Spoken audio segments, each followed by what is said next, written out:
So I would like to read everyone a little bit of the book.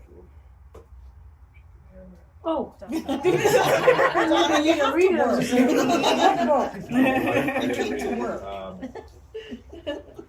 But before I do, the story in this book that I'm about to read, it has it all in there, right? Our journey with God, the temptations from the enemy, how God speaks to us. It's all in here, right? And it's beautiful because, and I couldn't see it at the time. Almost none of what I was going through, I could see what it really was at the time. You know, homelessness, severe drug addiction, violence, you name it, right? Just about. I didn't kill anybody.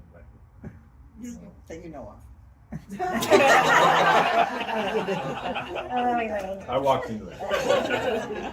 But yeah, so God, it's just a testimony to God's love and God's grace for us, right? To show. I mean, we look at Paul in the Bible, Saul, right? And he was brutal, right? And he thought he was doing God's work, right? He really did. But he wasn't. Much as the same as most of us, right? Out there, we think we're doing God's work, but are we, right? We could be misguided, we might be misinformed. So when I came and I made the decision, I'm done with this life.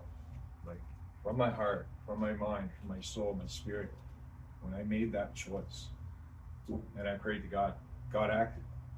And he acted quickly, right? Because that choice for me was life or death. There was no more in between. There were no more forks in my road, right?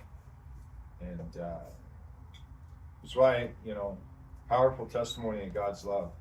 It really is. It really is. When we submit and repent and forgive and we love and we accept Christ in our hearts, God moves, and he moves powerfully. So I'm going to read this to you. During the timeline of this story, I was still in the mess, right? So just a little bit of context. So at this time, I had said the sinner's prayer and meant it, but I didn't have anybody guiding me or leading me, teaching me yet, right, on what I needed to do. So with that, here we go. Looking back to October 29th, 2019, the day of my accident, I can now see how beautifully God's plan unfolded. At the time, I had no idea what was coming. I had just resolved the issues that had kept me from traveling to the United States for years, and I had only been back to work for 2 days. When my passport was stamped on my birthday, the sharp thunk of ink against the page felt like a blessing. I remember holding it in my hands, thinking, this is my sign of good luck. The U.S. Border Protection Agency had even given me a special card that allowed me to travel freely between countries for the next 6 months. I kept it tucked safely in my passport, almost like a ticket to my new life. With that card, and with a clear head and clean body, I was ready. Just months earlier, addiction had chained me down, but by my birthday, I had fought hard to break free. I knew the stakes. One slip up, and my chance at this fresh start would vanish. You see, in the United States, if a commercial truck driver is involved in an accident, they're given a roadside drug test on the spot. If it comes back positive, jail is immediate. There are no excuses. That knowledge burned in the back of my mind, fueling my determination to stay clean. The first time I crossed into the U.S. soil again, I gripped the steering wheel of my truck so tightly that my knuckles turned white. The hum of the engine filled the cab, steady and strong, like my heartbeat. As the border faded into the rearview mirror, a wave of triumph washed over me. I had done it. I had beaten my addiction, outrun the shadows of my past, and stepped into something new. But God had other plans. plans far greater than my own, and not just for me. So there I was in Pembroke, Ontario, about to get unloaded. The air was cold and still, the kind of silence that hangs around early in the day at the loading area. I climbed onto the trailer and began unfastening the straps that secured the load. Each strap snapped free with a sharp crack as I worked my way down the line. Then, without warning, everything changed. A portion of the load shifted. I was pulling the straps when, without any warning, the steel came crashing down on my head. No creak, no slide. Nothing to give me time to react.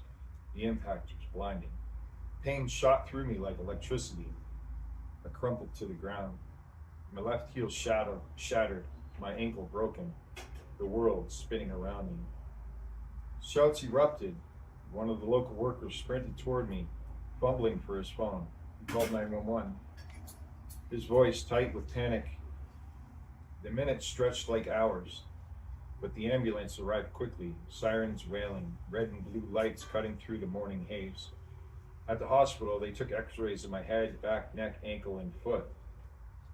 When the results came back, they only confirmed what I already knew. I was broken. The surgeon who could perform my surgery wasn't on duty that day. I would have to wait until the next morning. Waiting meant swelling, and swelling meant risk. The doctors explained it to me carefully. They couldn't operate until the swelling in my foot went down. If they attempted surgery too soon, the complications could be devastating. The doctor's voice grew serious as he said, "If this doesn't heal right, you're at a very high risk for developing osteoarthritis. And if that happens, one day you might come back at asking us to cut your foot off. The pain would be unbearable." I asked him if anyone had ever asked that before. Without hesitation, he said, "Yes, that's how I know you'll ask too, if it came to that." From that point on, they put me on morphine to manage my extreme pain. The irony was bitter. I had fought so hard to free myself from drugs just to return to work. And now here I was with morphine running through my veins. I remember lying there thinking, I can't escape this, not again. And yet, even in that dark moment, a verse came to me, Romans 8:28. And we know that all things work together for good for those who love God, to those who are called according to his purpose. Those words became my anchor. But addiction is cunning. It crept back into my thoughts like a shadow. Cravings were relentless, whispering to me in quiet hours of the night. The manipulation, those old habits, rose to the surface. Once I had tasted the high again, it was all I could think about. I told myself the only way to get what I wanted was to get home. I fought those urges and I waited patiently in the hospital, praying the swelling would go down. 4 long days passed, but the swelling only seemed to worsen, and my cravings became unbearable. On my last day there, desperation took over. I began working on the doctors, twisting words, convincing them another truck driver was coming to take me back to Toronto. Eventually, they believed me. They released me with a prescription of morphine. I filled it, took a cab to a hotel room. Alone under the dim light, I injected myself. I knew exactly what I was doing, inviting the very thing I had fought to escape back into my life. The high came fast, warm, numbing, and for a moment, it was all that mattered. I told myself the withdrawal wouldn't be that bad. Deep down, I knew I was lying. The next day, I took a cab to my truck and drove it back to Toronto using only one leg to work the gas and clutch. Every mile was agony. When I arrived, my brother Bernie picked me up. I stayed with him for a few days before he took me to the train station. From there, I rode to Windsor, where my friend Nick was waiting to drive me home. When we pulled up to my apartment building, relief washed over me, only to be quickly replaced with something darker. The building wasn't just home, it was my safe haven for using drugs. The same drugs I had fought to escape were waiting for me, ready to consume me entirely. Naomi, my girlfriend, had been a Christian her whole life. She knew Jesus, but for a long time she hadn't been living like she believed she should. She knew the life we were living wasn't who we were meant to be. She wanted out desperately. When I walked into our apartment that day, nothing could have prepared me for what I saw. Naomi was curled up on the couch, frail and trembling. When she stood, I saw the worst condition I had ever seen in another human being. Her body looked like that of a 90-year-old woman. She was skin and bone, moving with great effort. The sight broke something inside me. I told her, "You need to go to the hospital, now." She resisted. Her addiction had its claws in her, and she knew I had money to buy drugs. "I'll go tomorrow," she said. I also needed the hospital to have my surgery booked, yet neither of us went that day. Instead, she told me she hadn't gone in earlier because she had to take care of Fancy, my 14-year-old husky shepherd who needed constant care. That night, we got high one last time, Naomi and I together, before we both promised to go to the hospital in the morning. The wait in the hospital waiting room felt endless. The fluorescent lights buzzed. The clock ticked louder with every passing minute. Naomi sat slumped beside me, fragile and silent, while I shifted in pain.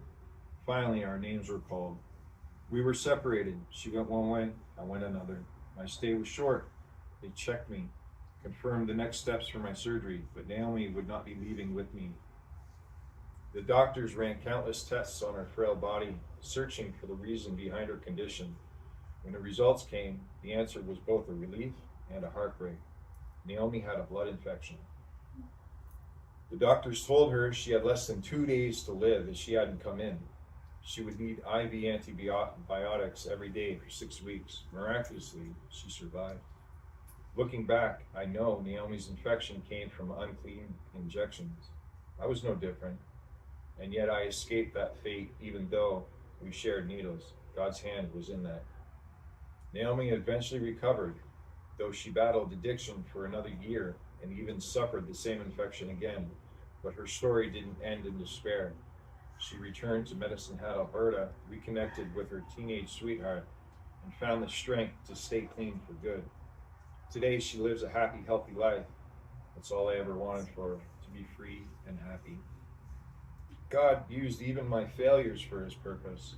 He used the power of addiction had over me to lure me out of Pembroke Hospital and back home so I could save Naomi's life.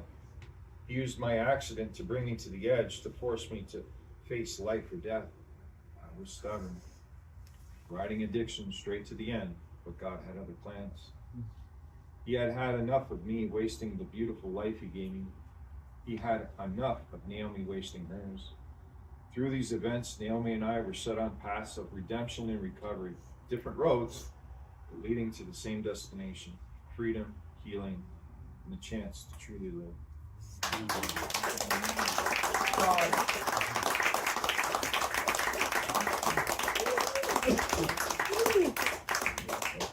Thank you guys. Excellent. Thank you so much for coming, all of you. It's wonderful to see all of you here. And thank you for buying my book. And,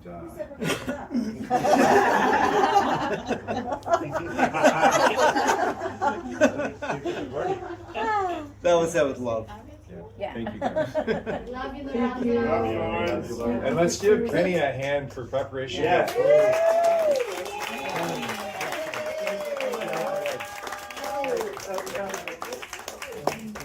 Thank you guys. Thank you. All right, when do we get through this? So you That was some direct? powerful stuff, man. I do.